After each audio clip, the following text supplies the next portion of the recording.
የፍቅር ቀጠሮ ፕሮግራም ሁሌም ሰኞ ምሽት ከ3 ሰዓት ጀምሮ በብስራት ሬዲዮ ይቀርብላችኋል። ስሜ ሰናይት እባላለሁ። እኔ አሁን የፍቅር ታሪኬን እንደሚከተለው ነግራችኋለሁ። የፍቅር ታሪክ የሚጀምረው እኔ ተወልጄ ያደግኩት እዚሁ አዲስ አበባ ከተማ ውስጥ ነው እና ብዙ ጊዜ ለፍቅር ቅርብ ነኝ። ሰውን ቶሎ አምናለሁ። ነገር ግን አንድ የተሳካ ነገር ገጥሞኝ አያውቅም። ከመጀመሪያው ጀምሮ ስነግራችሁ ተማሪ ሆኜ ከወንድ ጋር መቀራረብ በጣም እፈራለሁ። በጣም ጭምት ነበርኩኝ ካስተዳደጌም ስነሳ ማለት ነው። ጭምት ከመሆኔ የተነሳ ወንድ ልጅ እንኳን ሲቀርበኝ ማለት ነው ቶሎ ነው በቃ መንገድ ላይ እንኳን ሲያናግሩኝ በጣም እንትን እላለሁ እና አንድ ጊዜ 11ኛ ክፍል ተማሪ ሆኜ የሆነ ቤተክርስቲያን ውስጥ ቁጭ ብዬ የሆነ ማላቀው ሰው መጣ። አጠገቤ መጣና ልተዋወቅሽ ፈልጋለሁ ማን ልበል ስምሽን ምናምን ነገር አለኝ። ፈራሁኝና ያው ቤተክርስቲያን ነኝ ያለሁት ሌላ ነገር እንትን ይለኛል ብዬ አላስብም። ሌላ ስም ነው ራሱ በቃ ፈራሁትኝ ሰውየውን ማለት ነው። እና ለምን ታዲያ ክላስ ይዘን አናወራም ምናምን ነገር አለኝ። እንዴት እንደዚህ ትለኛለህ አልኩት። በጣም ገረመኝ። እኔ አታቀኝም ዛሬ ነው ያየኸኝ፣ የምንተዋወቀው ነገር የለም እኔ እናንተ እኔም አላቀም አንተ እንዴት እንደዚህ ትለኛለህ አልኩት። ከዛ እንደዛ ሲለኝ ስለው በቃ በጣም ተቆጥቼ ነው ራሱ የተለየሁት እንዴት እንዲህ ትለኛለህ ብዬ። ከዛ በኋላ ልክ በሚቀጥለው አመት 12ኛ ክፍል ተማሪ ሆኜ ቤተክርስቲያን እየሄድኩኝ ያጠና ነበረ። ማለት ጓደኞቼ ላይብራሪ ገብተን እናጥና ምናምን ስላቸው ብዙም ፍቃደኛ አልነበሩም። ከዛ በኋላ በቃ እኔ ዝም ብዬ ብቻዬን ቤተክርስቲያን እየሄድኩኝ ያጠናለሁኝ እና አጋጣሚ ይሄን ሰውዬ ቤተክርስቲያን እንደዚህ ተማሪዎችን ሲያናግር አየዋለሁ፣ ተማሪ ሴቶችን። ከዛ በኋላ እንዴ ይሄ ሰውዬ ምንድነው ምናምን እፈራዋለሁ፣ እንደውም ሳየው እሸሸዋለሁ። ለምንድን ነው እንደዚህ የሚያደርገው ምናምን ነገር እያልኩኝ። ከዛ በኋላ አንድ ቀን ጊዮርጊስ ቤተክርስቲያን ፒያሳ ጊዮርጊስ ቤተክርስቲያን ቀኑ የካቲት 23 ቀን ነው። እዛ ቁጭ ብዬ ድንገት ፊት ለፊቴ ሲመጣብኝ በቃ የምሆነውን ነገር ራሱ አላውቀውም። ከዛ በኋላ ነካኝ፣ እጄን ነካኝ። ተከትየው ሄድኩኝ። የት እንደሚወስደኝ ራሱ አላውቅም። ከዛ በኋላ የሆነ ክላስ ውስጥ አስገባኝና በቃ መደፈሬን ነው የማውቀው። በቃ ምንም የማውቀውም ታሪክ አልነበረም። ደፍሮኛል። ከዛ እንደዛ አድርጎኝ ምራቁን ተፍቶብኝ ነው የሄደው። ከዛ በጣም በቃ ውስጥ የተረበሸ ጥናትን ማጥናት አልቻልኩም። ከቤተሰብ ውስጥ ደግሞ ማማክረው ሰው የለም። ለማን እንደምነግር ራሱ ግራ። ከእህቶቼ ጋር አልቀራረብም። ለማንም ለምነግረው ጓደኛ እንኳን የለኝም ነበር። ከዛ በኋላ በቃ መፍራት ሁሉ ጀመርኩኝ። በቃ መጨነቅ ነው፣ ማልቀስ ነው። በቃ ስለ እንትን ራሱ ምንም ማቀው ነገር የለም። ሰው እንዴት እንትን እንደሚል በቃ ምንም ማቀው ታሪክ አልነበረ። ከዛ በኋላ እየቆየው ስመጣ በቃ ፔሪየድም መቅረት ጀመረ። በቃ ማልቀስ ነው የኔ ስራ። ቤተክርስቲያን እየሄድኩ ማልቀስ ነው። ከዛ በኋላ የመጨረሻ ሰዓት ላይ በቃ ተመረመርኩኝ። ሽንቴን ሳስመረምር ምንም ነገር እንደሌለ ተነገረኝ። ከዛ ራሴን አረጋጋሁና የውጤቴም ተበላሸ። ጥሩ ውጤት ጥናቱንም ትቼው ነበረ። ጥሩ ውጤትም አልመጣልኝም። ከዛ እንደዛ ውጤትም ስላልመጣልኝ የህፃናት ማስተማር ወደ 6 ኪሎ አካባቢ እዛ እንትን አልኩኝ፣ ተመዘገብኩኝ። እዛ ተመዝግቤ የሆነች ጓደኛ ያስኩኝ። ለሷ ለመጀመሪያ ጊዜ ለማንም ነገር የማላቀውን ታሪክ ለሷ ነገርኳት። እንደዛ መደፈሬን እንደዚህ አይነት ነገር እንትን እንዳጋጠመኝ ማለት ነው። ከዛ ለሷ ስነግራት እቺ ጓደኛዬ ደግሞ በቃ አይዞሽ፣ ለሷ ነው ለመጀመሪያ ጊዜ ታሪኩን የነገርኳት ማለት ነው ለጓደኛዬ። ቤት ውስጥም የምቀርባቸው እህቶቼ አሉ፣ ግን እፈራቸዋለሁ። ቤተስ እንደዚህ የመቀራረብ ነገር የለንም ቤት ውስጥ። ለመጀመሪያ ጊዜ ለሷ ነገርኳት፣ እንደዚህ የመደፈር ነገር እንደደረሰብኝ በማላቀው ሰው እንደዚህ ነገርኳት ለሷ። ከዛ አንድ ቀን ከሷ ጋር ከክላስ ወጥተን መስኪያ ዙናን መድኃኔዓለም ቤተክርስቲያን ቁጭ ብለን አሁንም ያን ሰው ያየሁት እንዲህ አልኳት። ይሄ ሰው በቃ ተረበሽኩኝ። ይሄ ሰው እኮ ነው እንደዛ ጉድ ያደረገኝ። አሁንማ በቃ አስይዘዋለሁ። የስንቱን ህይወት እኮ በእኔ በመብቃት አለበት። ተማሪዎች ጋር እየሄደ ነው እንትን የሚለው። አሁንም ሳየው እነዚህ የሚያጠኑ ተማሪዎች፣ እንደዚህ የተቀመጡ ተማሪዎች አሉ፣ እነሱ ጋር እየሄደ ነው እንትን የሚለው። በቃ ካይምሩ አንቺም ለምን እንደዚህ ክርስቲያን አይደለሽ እንዴ ለምን እንደዚህ ትሆኛለሽ ምናምን ነገር አለች ስትለኝ በቃ መረጋጋት አልቻልኩም። አንዷ ሴትዮ ምን ስትል ሰማት፣ ይሄ ሰውዬ የሆነ ያስደገመው መተት አለ፣ ቀለበት እጁ ላይ አለ፣ ወፍራም ቀለበት፣ የወርቅ ቀለበት ነው። እሱ ስታወራ ሰማ ሴትዮ። ደግሞም ይህ የሚሄደው ተማሪዎችን ከክብር እያሳነሰ እየደፈረ። እንደገና የጊዮርጊስ ቤተክርስቲያን ብዙ ጊዜ ጊዮርጊስ አካባቢ ነው የሚታየው እና የጊዮርጊስ ቤተክርስቲያን ዲያቆኖች ራሱ ሊያስይዙት ፈልጉ አንከስ ይላል እና እንደዛ እየሆነ ነው የሚሸውዳቸው። በቃ ምናምን ስትል ተረበሽኩ። በቃ በሽታውን ማስይዞኛል ማለት ነው። ዝም ብሎ ከማንም ጋር እንትን የሚል ከሆነ እኔ በቃ በሽታውም ይዞኛል ማለት ነው ብዬ ማለት በቃ ተረበሽኩኝ። እሷ አረጋጋችን ጓደኛዬ። በቃ ተረጋጊ፣ 10 ብር ጤና ጣቢያ ይመረምራሉ፣ እዛ ሄደሽ ትመረመሪያለሽ እና ተረጋጊ አንቺ፣ ካልሆነም ደግሞ እምነት የለሽም እንዴ? ምንድነው እንደዚህ የምትሆኚው? ጸበል ተጠመቂያሽ ምናምን አለችኝ። 10 ብር ከፍዬ ሄድኩና ተመረመርኩኝ። እዛ ስመረመር ነገርኳት ሁሉንም የደረሰብኝን ነገር ለዶክተሯ ማለት ነው። ደግመሽ ከ6 ወር በኋላ ነው ያለችኝ። ከዛ እንደገና ከ6 ወር በኋላ አንድ በጣም የምቀርባት ጓደኛ አርቲስት አለች። ለሷም ነግሬያታለሁ። ስነግራት በቃ ውጪ ሀገር ሄዳለሁ ብለሽ ጥቁር አንበሳ ተመርመሪ፣ ጥቁር አንበሳ ሂጂና በደንብ ተመርመሪ ምናምን ነገር አለች። ከዛ ከ6 ወር በኋላ እንደገና ተመረመርኩኝ እንጂ ያው ነጻ እንደሆንኩ ተነገረኝ። ከዛ እቺ ጓደኛዬ ምን ትለኛለች? ለምን ንሳባት አንይዝም አለች። በቃ ለምን ንሳባት አንይዝም ምናምን ነገር ስትለኝ እኔ አስቤው አላቅም። የሚገርም እንደዚህ ንሳባት መያዝ ምናምን። እሷ የሆነ ሌላ ጓደኛ አላት በጣም የምትወደው ጓደኛ እና አብረን ሄደን አባቶችን እናናገርና ንስሐ እንገባለች። እሺ ያለና መስኪያዙናን መድኃኔዓለም ስንገባ ሰንበት ተማሪዎቹ ጠየቅናቸው። እንደዚህ ንስሐ አባት መያዝ እንፈልጋለን ምናምን ነገር። አይ እዚያ ገዳም ስለሆነ እሺ አይሏችሁ፣ ለማንኛውም ግን እስቲ አናግሩ ግቡና አለች። የሆኑ አባት እንደዚህ በር ላይ ቁጭ ብለዋል። እስቲ ኑ እናንተ ልጆች ምናምን ነገር አሉን። እሺ ያልንና ስንሄድ ምን ፈልጋችሁ ነው ምናምን ነገር ሲሉን እንደዚህ ንስሐ አባት መያዝ ፈልገን ነው አልናቸው። ኑ እስቲ ግቡ አሉና ቤታቸው አስገቡን። ከዛ ቤታቸው ገብተን እንትን አሉን፣ አናገሩን። እንደዚህ የት ነው አንቺ ሰፈርሽ ምናምን ዝም ቢ እንዳይሉኝ ብዬ ነው። እኔ ሰፈሪ ካሳንቺስ ነው እና እሷ ሽሮ ሜዳ ነው ሰፈሯ እና እዚሁ አካባቢ ነው ሰፈሪ ምናምን ነገር አልኳቸው። ከዛ በቃ እኔ ስሜታዊ ሆኜ ነው ገብተዋል። በዛ ሰዓት መቁረብ ፈልጋለሁ አልኳቸው። በቃ እኔ እንትን ማለት እርግጠኛ ነሽ አሉኝ። አዎ ምናምን ነገር አሉ። እሷ ደግሞ ጓደኛ ስላለሽ ጓደኛሽን ይዘሽው ነው ዝም ብዬ አንቺ ንስሐ አልሰጥሽም ምናምን ነገር አሉ። በቃ እኔ እንደሱ ነው የምፈልገው ምናምን ነገር። ገና በ10ዎቹ እድሜ ውስጥ ነኝ የዛን ጊዜ። ከዛ በቃ እርግጠኛ ነሽ? አዎ ለቤተሰብ ላይ ምንም የሚያውቁት የኔን ታሪክ የለም፣ መደፈሬንም ምን ማለት ነው የማያውቁ። ከዛ በኋላ በቃ እሺ ምናምን ብለው ቀኖና ምናምን ሰጡኝ። በቃ ንስሐ ገባለሁ ምናምን አልኩኝ። ለማንም ማለት እንደሷ ብቻ ነች የምታውቀው። ከዛ ያን ሁሉ ነገር ጨርሼ ከስንት ወር በኋላ ነው የሰጡኝ፣ ገና ጾም ላይ ነው የሰጡኝ ንስሐ የሰጡኝ። ከዛ ልክ ዳር ላይ ገና ወር ላይ ሰጥተውኝ ልክ በ3 ወር መጋቢት ላይ ቆረብኩኝ። ከቆረብኩ በኋላ ግን በጣም ብዙ ፈተና በቃ የሚያጋጥሙኝ ወንዶች ዛሬ አይተውኝ አብረን እንተኛ ነው።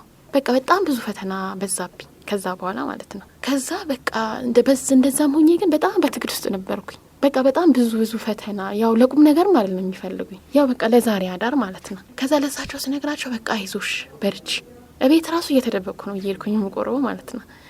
ከዛ በቃ አይዞሽ በርቺ፣ ሁሉም ነገር ያልፋል ምናምን ነገር ይሉናል። ከዛች ጓደኛዬ ደግሞ አጋጣሚ ተመረቅንና ከዛ ከመዋለ ህጻናት እሷ ጋምቤላ ስራ አግኝታ ሄደች። እኔ ደግሞ እዚህ እንትን አልኩኝ፣ ያው እሷ ከሄደች በኋላ ማለት ነው። ከዛ የሆነ ልጅ ተዋወቅኩኝ በዛ መሀል፣ የስላሴ ቤተክርስቲያን ነው እና የተዋወቅ ነው ደግሞ በምንድን ነው ከሱ ጋር ጉዞ እንሄዳለን እንደዚህ አሁን በማህበር ከእናቴ ጋር እንደዚህ ግሸን ማርያም ምናምን ስንሄድ የእሱ ወንድም ተዋወቀው ነበረ። ከዛ በሱ ወንድም በኩል ነው ጉዞ እንትን ማለት የጀመረው። አስተባባሪ ነገር ነው የሱ ወንድም። ከዛ ለካ እሱን እዛ ያዋለው ልጁ ይሄኛውን በፊት በጓደኝነት ምናምን ጀምረን ነበር ከሱ ጋር። እዛ ሳያው ምናምን አጋጣሚ ወንድሙ ይሄ የጉዞውን የሚያስተባብረው ወደ እንትን ሄደ፣ አሜሪካ ሚስቱ ጠራችውና ሄደ። ከዛ ቦታውን ማን ይዘዋል? ይሄኛው ያዘ። ከዛ በቃ ለእንትን ለማለት እኔም ልጁን እወደዋለሁ የሚገርም ግን በቃ ከሱ ነው የምጠብቀው። በቃ እርጋታው ምናምን ስነ ስርዓቱ ደስ ይለኛል። እና እንደገና ደግሞ እንደዚህ ቤተክርስቲያን ውስጥ የተዋወቋቸው ጓደኞች ስለሱም ሲያወሩ በቃ ይሄ ልጅ ብዙ ጊዜ ከመነኮሳቶች ጋር ነው እንትን የሚል በጣም በቃ ግን ለመናገር እንዴት ብዬ እኔ ሴት ነኝ ያው ለሱ እንደዚህ ብዬ መንገር አልችልም። ከዛ እሱም ለካ ውስጡ ነበረ ይሄ ነገር። ከዛ እንደዚህ በቃ የሆነ ጊዜ ላይ በጣም መሰቃየት ጀመርኩ። ግን ምን መሰል እንደዛም ሆኜ ያው ወንድ ልጅን የሚያስጠላ ነገር ነው የደረሰብኝ። ያው እንደዛ አድርጎ ነው። ግን ምን አይነት ነገር አለኝ መሰል በተፈጥሮ ሁሉም አንድ አይደለም የሚል ነገር አለኝ። አሁን ያኛው እንደዛ አደረገኝ። ግን በቃ አሁን ጓደኛዬ ምስጥልኝ አይ ግን ሁሉም እኮ በአንድ አይነት እንትን ማለት አልችልም። አሁን ንስሐ አባቴም ይነግሩኛል ሁሉም አትሽሺ ማለት ቀርበሽ እነሱን ቀርበሽ ካየሽ በኋላ ነው ስለነሱ ዝም ብለ እና ቀርባለሁ። የሚገርም ግን ሰው ያው የበሰልኩ መጣውኝ ከዛ በኋላ ከዛ የሆነ ጊዜ በቃ እንዴት መሰቃየት ጀመርኩ። በጣም ነው በቃ አማልቅ ሰው ሁሉ እሱ ደግሞ የሆነ በቃ ወይ ቀጥረኝና ምንም ነገር ሳይወራ እንለያያለን። ይሄ ነገር በቃ ለምን ከሱ አይወጣ ምናምን እያልኩኝ ነው እኔ። ከዛ የሚገርም ነገር ከዛ በኋላ የመዋለ ህጻናቱንም ብዙም አልሰራውበት ስራም አልንቅም ያው የቤተሰብ እጅ ላለማየት ማለት ነው። እና ቤተሰቦቼን በቃ አንቺ ምንድነው ምን አጣሽና ነው በቃ እኔ እናንተን እጅ ማየት አልፈልግም ስራ መስራት አለ ብዙ ስራ ሰርቻለሁ ብዙ ነገር ሰርቻለሁ ማለት በቃ ራሴን መለወጥ እንዳለብኝ ውጤት የሚበላሽብኝ ሌላ ነገር እንትን አላልኩ እና ብዙ ነገር በቃ ያቃተኝ ወገቤን ያመመኝ ልምዶ የለሽ ምናምን እያሉኝ ብዙ ቦታ ሰርቻለሁ ያ መቀመጥ አልፈልግም። ከዛ በዚህ መሃል ያክስቴ ልጅ የሆነች የቤተ ክርስቲያን ሰው ታውቃለች ከሱ ጋር እንግዲህ በንጥልጥል ነው እኔም አልነገርኩትም። ከዛ በኋላ እሱ እንትን አለኝ በዚህ መሃል እያለሁ በሱ ፍቅር እየተሰንተን እያልኩኝ እያለሁ ግን ያው እንገናኛለን ሻይ ቡና እንላለን ያው አመት ምናምን አልፎናል በእንደዚህ አይነት ሁኔታ ማለት ነው።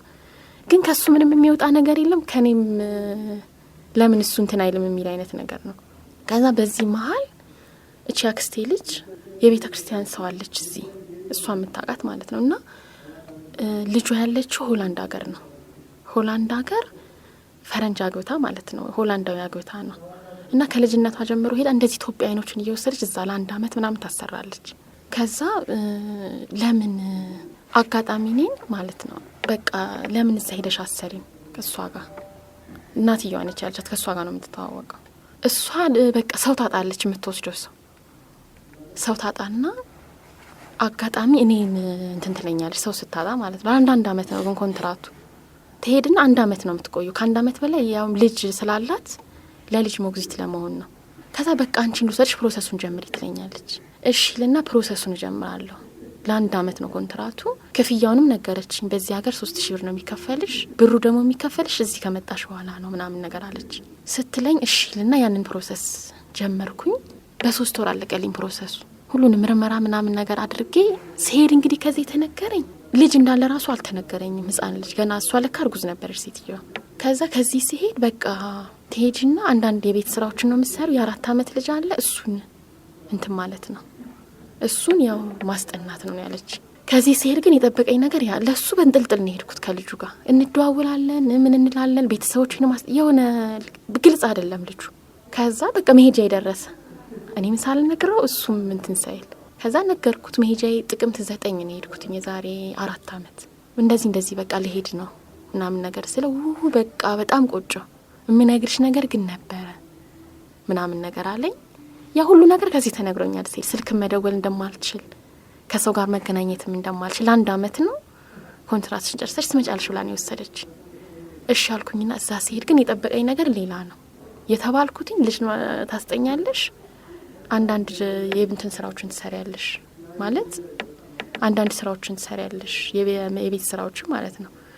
እዛ ሲሄድ ክፍሉ 13 ክፍል ቤት ነው ያለው ክፍል ማለት ያን ሁሉ እኔ ብቻዬን ነው የምሰራው። አንድ ልጅ ነበረች ሆላንድ ነው አንድ ልጅ ነበረች ልክ እሷ ወደዚህ ስትመጣ እኔ ተካ አንድ አመት ነው እንግዲህ አሰው አራስ ልጅ አለች። እኔ ልጅ መያዝ አልችልም ልጅ እንዴት አልነገረችኝም ልጅ እንደሚይዝ ምን ያወቅኩትኝ ራሱ እዛ ከሄድኩኝ በኋላ ነው። ከቤተሰብ ጋር መገናኘት በቃ ጭንቀት ያዘኝ። ያው አንዴ ገብቼበት አለ መወጣት ነው ያለብኝ። ከዛ 13 ክፍል ቤት አጸዳለሁ ምግብ ሰራለሁ ልጅ ይዛለሁ ልብስ ተኩሳለሁ ብዙ ስራ ነው የምሰራው። ያን ሁሉ ግን ቤተሰብ ጋር ራሱ እንድደውል አይፈቅዱልኝም። በቃ ከቤተሰብ ጋር እንትን ካልሽ ልብሽ ወደዛ ይሄዳል። እሷ እንግዲህ ኢትዮጵያዊ ነች አስበው። ግን ያን ሁሉ ስራ በቃ ከሰውነት ጎዳና ውጭ ወጣ። በዛ ላይ ደግሞ ልጅቷን አስተኝቼ ልጅ መያዝ ራሱ ዛን ያስተማሩ ልጅ መያዝ አላቅም ልጅ ይዛል። እሷ ያው ልጅቷን አርሳ ወደዚህ ተመለሰች። በቃ አመቱ በቃ እንደ እንትን ነው የራቀብኝ። ክላሴ ውስጥ ቁጭ ብዬ አለቅሳለሁ። ምን ስል ነው እዚህ የመጣሁት? በቃ ልሞት ደረሱ። ምግብ ራሱ አልበላ። አንደኛ ነገር ስራ ይበዛብኛል፣ ወገቤን ያመኛል። ሁለተኛ ነገር ደግሞ ልጅቷን አስተኝቼ የሱን ሸሚዝ ተኩሳለሁ። ከዛ ልክ እነሱ ከስራ ሲመጡ በቃ በጥድፊያ ቶሎ በይ ልጅቷን እንድትይዢ ምግቡን ሰርተሽ ነይ ነው የምትለኝ። በቃ የመጨረሻ መረረኝ። በቃ እኔ ምንድነው በቃ እግዚአብሔር በቃ ማልቀስ ነው ስራዬ። ከዛ በኋላ ይሄን ሁሉ ነገር ችዬ ቤትም ሲደውሉ ያው እነሱ ይደውላሉ እንደዚህ በስልክ ምናምን ሲደውሉ በቃ ልክ እንደተመቸኝ አርጌ ነው እንትን እምለው እነሱ እንዳያስቡ በቃ ጥሩ ነው ጥሩ ሀገር ነው መውጣት አልችል ከነሱ ጋር ሽርሽር ሲሆን አንዳንዴ ውዱድ ምናምን እወጣለሁ። ከዛ ውጪ በቃ ልጆቹ የሚገርም እኔ ጋር ነው የሚተኙት። እነሱ ተኝተው ነው የሚያድሩት። እኔ የልጅ እናት ነኝ። በቃ እማጥም ሰጣጡት አላጠባትም እንጂ 6 ወር ከሆናት በኋላ ምግቧን መሰጣት በቃ እኔ ላይ ጣል አርጋ ነው። ግን እንደዛም ሆኖ የሆነ ነገር ከሆነች እኔ ላይ ነው የምጮህ። ምን አርገሻት ነው ምናምን ነገር ትለኛለች። እኔ ምን አረጋታለሁ? እኔ ጠዋት ተነስቼ ፊቴን የምታጠብበት ራሱ ሰዓት የለኝም። ሌሊት ሳጠባት አድራለሁ። ልጁ ደግሞ ተነሽ ፊልም ክፈችልኝ ይለኛል። 2 ልጅ ነው ይዤ የተነገረኝና በቃ እዛ ሲሄድ ያለው ነገር የተለያየ ነው። ከዛ በቃ ከሰውነት ጎዳና ውጭ ወጣው። በጣም ወፍራም ነበርኩኝ ከዚህ ሲሄድ ምናምን ብቻ ያቺን አመት እንደምንም ቻልኳት። በቃ ልጅቷን ማስተኛው ነኝ ምንም ምለው ነኝ ብዙ ነገር ነው በቃ እንትን ምለው። ከዛ ልክ አመት ሊሞላ ሲል ያው ህጋቸው በጣም ከባድ ነው። እዛ ቶሎ ነው የሚያስወጡት ማለት ደብዳቤ ምናምን እንትን ይላሉ። እኔ በቃ በሽተኛ ድካም ስሜት አለኝ። ልብስ ማጠብ አለኝ እነሱን ልብስ ከደረጃ ላይ በጣም እሱን ሁሉ ነው እንትን ምለው። ከዛ ልክ አመት ሊሆነኝ ሲል እነሱ አጋጣሚ ለቫኬሽን እዚህ ይመጡ ነበር። ከነሱ ጋር አብሬ መጣ። ስመጣ በቃ ከሰውነት ጎዳና ውጭ ወጥቻለሁ። በቃ የሌለ ተጎድቻለሁ። አንደኛ ምግብ ማልበ ለሞት ሁሉ ደርሼ ነበር። በቃ ምግብም ስለማልበል ከነሱ ጋር ወደዚህ መጣ። አሁን የሄድኩት እንግዲህ የጥቅምት 9 ነው። ልክ በአመቴ ነው መመለስ ያለብኝ። ከዛ ቤተሰቦቼን እንኳን ልይ ስላት አታይም ቤተሰቦች ምክንያቱም እዛ ብትሆኝ ኖሮ ትቆይ ነበር ብላ እነሱን እንኳን እንዳለ እዚህ መጥቼ እነሱ ቤት ነው ያረፍኩት። ከዛ እንደዛው ጸጉሬ ራሱ ምን እንደሚመስል የምሰራበት ጊዜ አልነበረኝ። ገላዬን የምታጠብበት ጊዜ ራሱ አልነበረኝ። ከዛ በኋላ መጣሁኝ እዚህ በቃ እነሱ ሲያዩ በጣም ነው የደነገጡት ቤተሰቦች። በቃ እንዴት እንዲታረጋለች እንክስ በቃ እኔ ለእግዚአብሔር ነው የሰጠሁት ሁሉንም ነገር።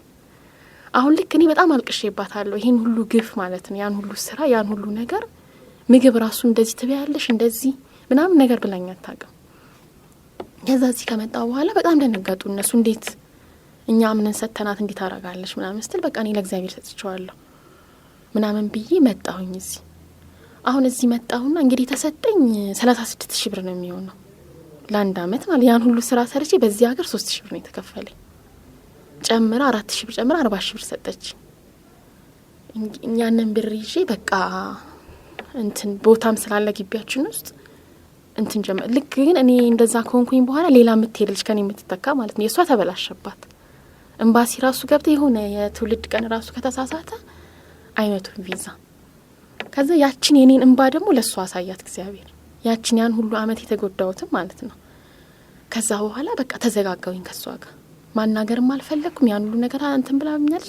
የተከፈለኝ ብር አስበው። ከዛ እዚህ መጣውና ከልጁ ጋር ያ ውስጥ ያለ ልጁ ከዛ ደወልኩለት። በጣም በቃ ምናምን ብሎ ነገረኝ። ግን እሱ የዛን ጊዜ ማለት ነው ልክ መጥቼ በስንተኛው ቀን በቃ እኔ ባንቺ ፍቅር ስሰቃይ ነው እንትን ያልኩት እና አሁን ግን ማሳለፍ 3 አመት እንግዲህ ከእንትን ካልኩት ጋር 4 አመት ማለት ነው ሳልነግርሽ የቆየሁትኝ ለዛ ነው ምናምን ነገር አለኝና ከሱ ጋር ጀመርን ግንኙነት ማለት ነው። ከዛ ከሱ ጋር አብሬ እንትን እያልኩኝ ያ ልጁ ግልጽ አይደለም የሚገርም እዚህ ከመጣው በኋላ ማለት ነው። የሆነ በቃ አንዳንዴ ደና ያወራል ይጫወታል ምናምን፣ አንዳንዴ ደግሞ የሆነ ዝም የሚለው ነገር የሆነ የሚከብድ አይነት ባህሪ ነው ያለበት። ከዛ ይሄ ልጅ ምንድነው በቃ ባህሪው ምንም ሊጨበጥልኝ አልቻለም። ከዛ እዚህ መጣውና ዶሮ እርባታ ዶሮዎች ምናምን ገዝቼ ጀመርኩኝ ዶሮ እርባታ። አሁን እሱን እየሰራው ምናምን እያለ ያው ብዙም ኪሳራ ቢኖረውም ብዙ ልፋት አለው። ደንበኞችም ማገኘው እንደዚህ ማከፋፈለው እንቁላል ምናምን ነው እንትን ምለው። ከዛ በኋላ እሱን እየሰራሁኝ እያለ በቃ ይሄ እንትን ይላል ባህሪው ምንም ሊጨበጥልኝ አልቻለም። ከዛ ጓደኛዬ ምን አለችኝ፣ እኔ ደግሞ በቃ ልቤን ከፍቼ በቃ በጣም እንትን አልኩትኝ። ልጁ እንደዚህ እንትን እያለን ያ በቃ ቤተሰቦቼን ቤቱን ሁሉ አሳየኝ። ኮንዶሚኒየም ቤት ደርሶት ወደ ገላን ምንድነው የሚባለው አካባቢ እንዳለው ምናምን ነገር። ወንድሙም ደግሞ ከኔ ጋር ከወንድሙ ጋር ነው መጀመሪያ የምተዋወቀውና ከኔ ጋር እንዲሆን እንደሚፈልግ ምናምን ማለት ነው። ከዛ እሱን ሁሉ እንትን እያለን እያለ በመሀል በቃ አንዴ ይደውላል አንዴ አይደውልም። በቃ ባህሪው ምንም ሊጨበጥልኝ አልቻለም። ይሄ ልጅ ምንድነው በቃ እኔ ካልሆነ ለኔ ካልሆነ በዚህ ሁሉ ጊዜ ታሪኝ ንስ አባቴ አብረውኝ ናቸው። ከዛ በኋላ ይሄ ልጅ ምንድነው በቃ ለምንድነው ወይ ካልሆነ ለምን ባህሪው እንደዚህ እንትን ይላል ምናምን ብዬ ለራሴ በቃ ግራ ይገባኛል ባህሪው።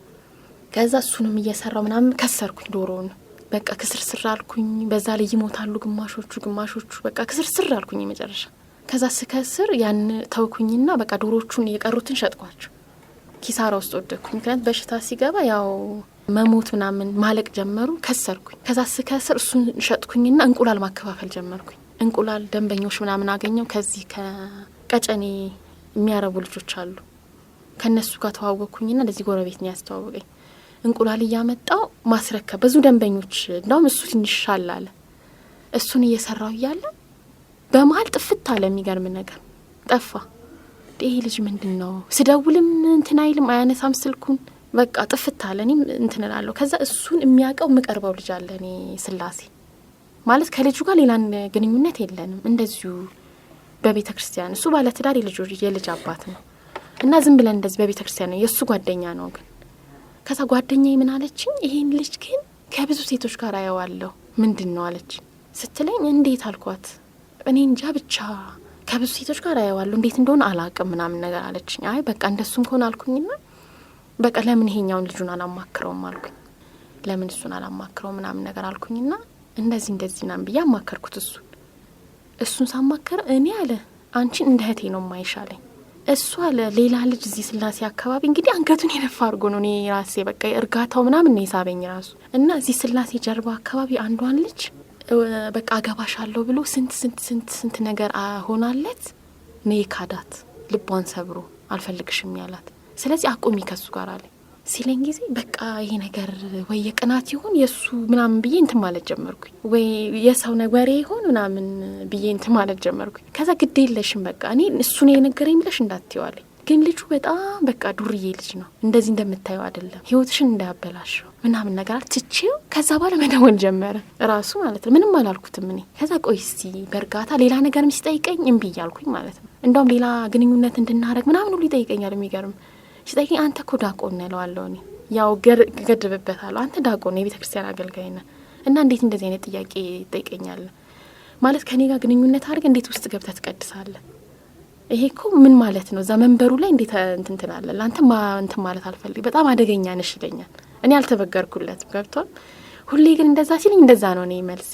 አንተ ማርከስ አልፈልግም በእኔ ምክንያት እንትን ማለት አልፈልግም ምናምን ስለው ከዛ ቆይቶ ለካ ልጁ ከአሜሪካ የመጣች ልጅ ቤተሰቦቹ አሜሪካ ያሉ ልጅ ተዋውቆ ከሷ ጋር ጋብቻውን ፈጽሟል። እንደዛም አግብቶ ግን አሁንም የኔን ህይወት ለማበላሸት እንትን ይላል አግብቶ ማለት ነው። ከዛ እሱ አገባኮ ምናምን አለኝ ራሱ ነገረኝ ልጁ። ይሄ አቆሚ ምናምን ያለኝ ከኔ ጋር እንገናኛለን ከሱ ጋር በወንድምነት በእህትነት ነው የምንቀራ። እኔ አላምንህም ነው ያልኩት። በቃ አንዴ ደል ባለ ሰርግ አገባ ምናምን ነገር አለኝ። እኔ ካላየው አላምንም። ከዛ አሳይሻለሁ ብሎ የቴንኪው ካርዱን አሳየኝ። እንደዛም አግብቶ ግን የኔን ከኔ ጋር አብሮ ለመቀጠል ነው የሚፈልገው። ከዛ በኋላ አሳየኝና እኔም ደግሞ በቃ አልቻልኩም። ከዛ በኋላ ነገርኩትኝ በሜሴጅ እንዴት ታረጋለህ አንተ እዚህ ጋር የራስን ህይወት እየኖርክ እንዴት የኔን ህይወት ለማበላሸት እንትን ትላለህ ምናምን ነገር አልኩት። ስለው ጊዜ ማነገረሽ ምናምን ነገር አለኝ። የነገረኝን ሰው አልነገረም ግን በጣም ባለጌ ነህ። እኔ ሁሉንም ነገር ተረድቼዋለሁ ግን አንተ ለራስ አስብበት። እዚህ ጋር ትዳር ይዘህ እንደገና የኔን ህይወት ለማበላሸት እንዴት እንትላለህ ምናምን ነገር ብዬ በዛው አቆምኩኝ። ከሱ ጋር አሳየኝ ቴንኪው እንትን ያለው ልጅ እንደወለደው ልጁን አመሰግነዋለሁ። አሁን ህይወቴ እንዳይበላሽ ያው ረድቶኛል። እሱ ባይነግረኝ ኖሮ ያው እኔም በየሰወሬ ነው ብዬ ከሱ ጋር እንትን ል ነበር። ከዛ ይሄን እንትን አልኩትኝና አሁንም በቃ እንደዛም ይሆንኩ ግን ራሴ ይገርመኛል። በቃ ሌላም ጥሩ ሰው አለ ብዬ ነው ማስበው። የሆነ በቃ ሁሉም አንድ አይደሉም ምናምን። አሁን ጓደኛዬም እንደዚህ አንቺ በቃ ምንም አይገባሽም በቃ ሁሌ ምናምን ነገር በቃ አይደለም። ሁሉንም ባንድ እንትን ማለት አልችልም። በሌላ ህይወት ደግሞ ሳይ በጓደኞቼ ጥሩ ሰዎች እንዳሉ ጥሩ እንትን እንዳላቸው ምናምን አስባለሁ። ከዛ በዚህ መሀል ደግሞ እቺ አሁን ውጪ ወሰደችኝ ያልኩ ሴትዮ እሷ ቤት ስመጣ የሚያቀኝ የሆነ ሰውዬ የእሷ ዘመድ ነው። ከዛ አንድ ቀን የኔ ስልክ አለው እሱ እዛ እነሱ ቤት ብዙ ጊዜ ስለሚመጣ ያው እንትን እንላለን። ከዛ ለምን እኔ አለ በቃ እኔ አንቺ የደረሰብሽን ነገር እዛ ያደረሱብሽንም ነገር ሁሉንም ነገር እኔ በጣም ይናደዳል እሱ። እንዴት እንዲያደርጋሉ? እኔ 1 አመት ብጨምሪ ራሱ ሬሳሽ ነበር የሚመጣው። እንዴት እንደዚህ አርጋሽ ብላሽ ሄዳ እንዴት ይሄን ሁሉ ነገር በጣም ይቆጫል። ሲቆጭ ያው በሌላ ነገር አልጠብቅም እሱን። ከዛ ሲለኝ ጊዜ ለማንኛውም አለ እኔ የሆነ ልጅ አለ ማለት ልጁ ይውል አሜሪካ ሀገር ነው አሁን ያለው እና እዚህ የቀን ስራ እየሰራ ማለት ነው። እሱ የሚያቀው ልጅ ነው ያገሩ ልጅ ነው ማለት ነው። እና የቀን ስራ እየሰራ ያለ ዲቪ ይወጣለታል ልጁ። ከዛ ዲቪ ሲወጣለት ይሄ ሰውዬ ደግሞ ሀብታም ነው የሆነ በቃ ስፔር ፓርት ምናምን ነገር አለው። ከዛ ልጁ ተቸግሮ እሱ ስፖንሰር ይሆነዋል። ሀብታም ስለሆነ ስፖንሰር አድርጎ ይልከዋል። የት ይልከዋል? አሜሪካ ይልከዋል። ሙሉ ወጪውን ሸፍነው ከላከው በኋላ ልጁ እዛ ሀገር ሄድና በጣም ብዙ ስራ ነው የሚሰራው እና በአንድ ጊዜ ተቀየረ ልጁ። እና ስለ ልጁ ነው መጀመሪያ ይነገረኝ እና ይቀየርና በቃ በአንድ ጊዜ ለቤተሰቦቹ ለአባቱ ታክሲ ይገዛል። ችግረኛ ቤተሰብ ልጅ ነው። ለእናቱ ሆቴል ይከፍት። በጣም ብዙ ስራ ነው እዛ የሚሰራው እና ከሱ ጋር ላስተዋውቅሽና እሱ እንትን ይልሻል። እኔ በቃ እሱ በሌላ ነገር እሱ ለካ ከኔ ሌላ ነገር ፈልጎ ነው ይሄ ሰውዬ ማለት ነው። ከዛ ሲል እሺ በቃ እውነት እኔ ሴት ልጅ አለው እሱ ሴት ልጅ አለ ከእግዚአብሔር ታገኘዋለ። እኔ በጣም ለመቀየር ብዙ መከራዎችን አሳልፌያለሁ። ብዙ ስራዎችን ሰርቻለሁ። ግን ምንም ጠብ ያለልኝ ነገር የለም። እንደገና ያልኩ የእንቁላሉ ነገር እየተሰበረብኝ ከዛ ይዤ ስመጣ ሌባ እየወሰደብኝ አንድ ጊዜ አንዱ ላግዝሽ ብሎ ወደ 300 እንቁላል ነው የወሰደብኝ። ከዛ ይዤ ስመጣ ብዙ ኪሳራ። አንዴ ደግሞ ከዛ ይዤ ስመጣ እየተሰበረ ምንም በቃ የሆነልኝ ነገር የለም። የተስተካከለልኝ ነገር የለም እና በቃ ደስ አለኝ በቃ። ከዛ ይሄን ነገር ደግሞ ለማን አማከራለሁ? ለንስሐ አባቴ። ለሳቸው ምንም የምደብቃቸው ነገር እንግዲህ ወደ 10 ምናምን አመት ነው ከሳቸው ጋር ሁሉ ነገር ሲሆን ይመክሩኛል። በጣም ወዳቸው አባት ናቸው። ከዛ የዚህ ሰውዬ ነገር ነገርኳቸው። እንዲ አለኝ ስላቸው በቃ ምናምን ነገር አሉኝ። እሱ ከኔ ሌላ ነገር ፈለገ። ይውል እማደርግልሽ ከኔ ጋር አብረሽ ስተኝ ነው አለኝ። ከሱ ከልጁ ጋር ማስተዋወቅሽ። ይሄ ሰው ፈተና ሆነብኝ። አሁን ደግሞ ሲለኝ ጊዜ በቃ በጣም ፈተና ውስጥ ነው እንደዚህ እና ተፈታተነኝ። የዛሬ 3 አመት አካባቢ ነው ተፈታተነኝ በጣም። ከዛ እኔ አባ በቃ አልቻልኩም። እዚህ ጋር ህይወትም አልተስተካክ፣ ቤት ውስጥም ሰላም የለኝም። በቃ ሁሉ ነገር ከዛ ይዤ የመጣሁት ገንዘብ በእንደዚህ ኪሳራ ውስጥ ወደቅ፣ ባዶ ቀረው በቃ። ከዛ ሲሉኝ ጊዜ እየቀፈፈኝ በቃ አንደኛ ነገር እዚህ ጋር የተስተካከለልኝ ነው። በጣም ውጣ ውረድ እጄ ላይ ብር አጣለሁ። ስራ ሄጄ ስመዘገብ ወይ የሆነ ነገር ይሉኛል። በጣም ብዙ ፈተና ውስጥ ገብቻለሁ በዚህ የተነሳ ማለት ነው። ከዛ በኋላ በቃ እሺ አልኩት። በቃ አብረን እንትን ካልን በኋላ ችግር የለውም እኔ ለልጁ ነግሬዋለሁ እንትን ይልልሻል ምናምን ነገር አለኝ እሱ። ከዛ እየቀፈፈኝ አንድ ቀን ከሱ ጋር እንትን አልኩኝ። ከዛ በዛ ሰዓት በማረግበት ሰዓት አንደኛ ነገር እኔ ከዛ በኋላ ከማን ወንድ ጋር ግንኙነት አድርጌ አላውቅም። የሚገርም ወደ 10 ምናምን አመት ማለት ነው። ያ ይሄ ልጁ ሄዳ ቆኑ ያልኩም ከሱ ጋር አላደርግም እንደዛ እያሉ እየገደብኩበት ማለት ነው።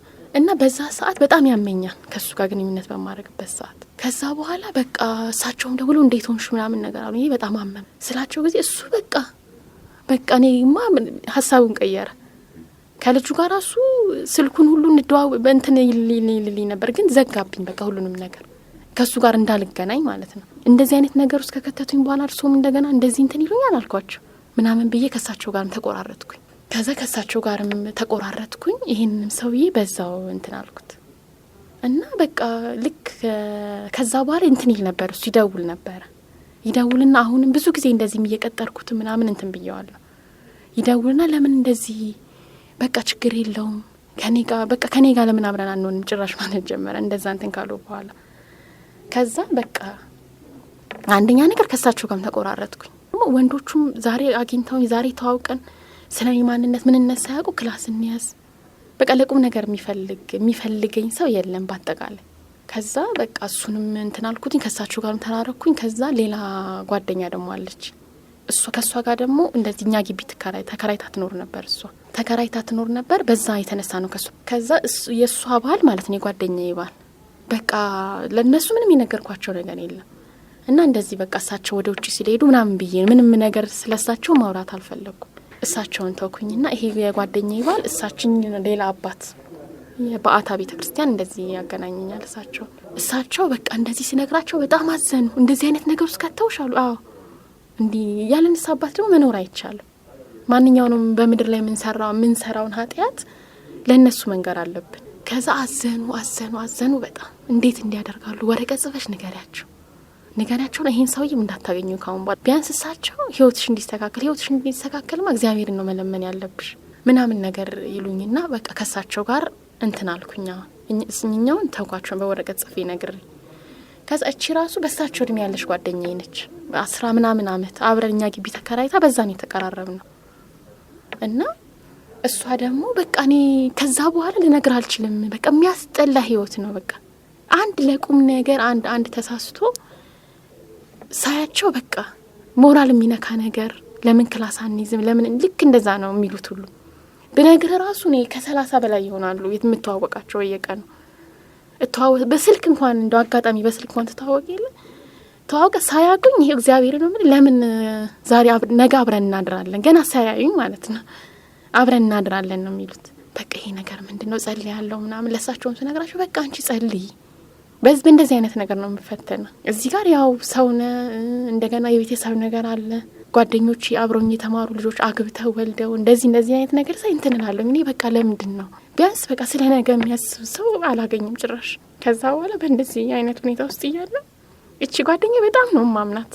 ከዛ ምን ትለኛለች የሆነ ልጅ እሷ ለካ እና ከባሏ ጋር ብዙም ደስተኛ አይደለች ገብተዋል ትነግረኛለች ለኔ በግልጽ እና እሱስ ወደው አይደለም ያገባችሁ ወዳው ሳይሆን በቃ ከሷ ጋር ነው በቃ በጣም የምንቀራረበው የስንት አመት ጓደኛዬ ነች። ስታገባም ስትወጣም ቤተሰቦቿ ክፍለ ሀገር ናቸው ከኛ ቤት ነው የወጣችው ያው ፈቃደኛ አልሆኑም እነሱ እና በጣም እንደ ቤተሰብ የምንቀራረብ ጓደኛዬ ነች እና ቤትም አባቴም እናቴም በጣም ያቋታል። ከዛ በኋላ እንደዚህ በቃ ጸልይ አንቺ ለሷ ነው ማማከረው እሷም ትነግረኛለች እሱን እንደማትወደው ባሏን ወዳው እንዳላገባችሁና ለምን እንደዚህ ትሆኛለሽ እና ልጅ ወልደዋል አንድ ሴት ልጅ እና በቃ ከሱ ጋር ደስተኛ እንዳልሆነች ደስተኛ ሆና እንደማትኖር ያርገሽ ነው የምትነግረኝ። ከዛ የሆነ ልጅ አለ ትለኛለች እሷ የሆነ ልጅ አለ በጣም በቃ ጥሩ ልጅ ነው እና ከሱ ጋር አላስተዋውቅሽ ምናምን ነገር ትለኝና አጋጣሚ ለሱ ስልኩን ትሰጠዋለች።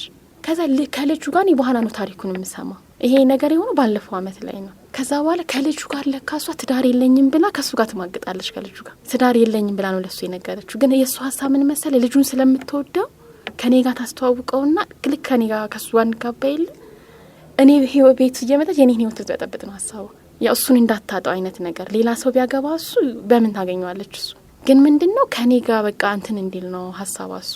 ከዛ ለኔ እዚህ ልክ እሱ በቃ ልጁ በጣም የተረጋጋ ልጅ ነው በቃ እና በኋላ ላይ ነው ታሪኩን ብሎ የነገረኝና እንደዚህ ከዛ ልክ እንትን ስላት ብዙም ደስተኛ አይደለችም።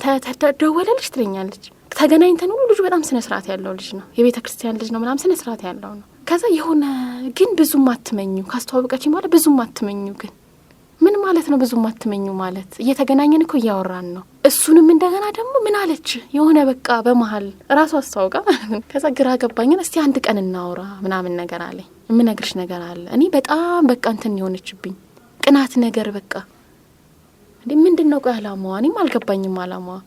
እዚህ ጋር ጥሩ ጓደኛ ነኝ እንደ እህቴ ነው ማያት እሷን እንደ ቤተሰብ ነን ከሷ ጋር እና እንዴት አደረገኛለሽ በይ ምን ማለት ነው እንደዚህ የምትለው እንደገና ካስተዋወቀሽ በኋላ ተመቸሽ ወይ እኔን በቃ የሆነ የቅናት አይነት ነገር ግራ ገባኝና ነገረኝ ሁሉንም ነገር። እኔ በሷ ትዳር የለኝም ብላኝ ከወንድሜ ጋር ነው የምኖረው ብላ ብዙ ነገር ከሷ ጋር አሳልፌያለሁ። ብዙ ሌላ ነገር ውስጥ ሁሉ ገብቻለሁ። ቤተሰብ ሁሉ አስተዋውቂያታለሁ። ገንዘብ እንድቆጥብ አድርጋኛለች። ብዙ ነገር ህይወቴን ቀይራልኛለች። ግን ይሄን ነገር የሚያቅሰው ነው ነገረኝ። ከሱ ጋር አብረው ሲያዋቸው እሱን የሚያቅሰው ባሏን የሚያቅሰው ማለት ነው። እና ምን ማለት ነው አንተ እሷ እኮ በቁርባን ያገባችሁ ባለ ትዳር ነች እንዴት እንደዚህ አይነት ነገር ከሷ ጋር ተጀምራለህ ምናምን ነገር ሲሉኝ እኔ ምንም ማቀው ነገር የለም ሌላ ነገር ውስጥ ሁሉ ገብተናል። ልክ ይሄን ነገር ካወቅኩኝ በኋላ እናቆም አልኳት። እኔ ሳላቅ ነው ይሄን ሁሉ ነገር ያደረግነው አንተን ላጣ አልፈልግም ምናምን ትላለች እሱ። ከዛ እኔ በቃ ናላይ ዞረ በመሃል በቃ ልክ ከሱ ጋር ተገናኛችሁ ምናምን ነገር ትልና ሌላ ነገር ነው የምትቀናው እሱ። ከዛ በቃ ግራ ገባኝ ይሄ ነገር ምንድነው እንደዚህ እንትን ብላ እንደገና መልሳ እንደዚህ እንትን የምትለው ምናምን ነገር ብዬ በቃ ለራሴ ግራ ገባኝ። ከዛ ከሷ ጋርም በዚህ የተነሳ ከሱ ጋርም በቃ እሱም ያመጣ እንዲህ ያለችኝ በቃ እኔ ናላይ ዞረ ከዚህ በኋላ። ምክንያቱም ከሱ ካንተ ጋር የተገናኘ ነገር አንደኛ ነገር ውስጧ አለ አንተ አልወጣህላት። እሷ የምታስበው ምንትንም ከባሏ ጋር ምንም ነገር እንትን እንደሌላት ነግራኛለች ምን ፍቅር እንደሌላ እና የምታስበውም ካንተ ጋር እንትን ማለት ነው ምናምን ነገር አልኩኝና በዛ የተነሳ ከሷ ጋርም ተቆራረጥኩኝ። እንደነገርኩ በቃ ምንም እስካሁን ፈተናው በጣም እንትን ብሎብኛል።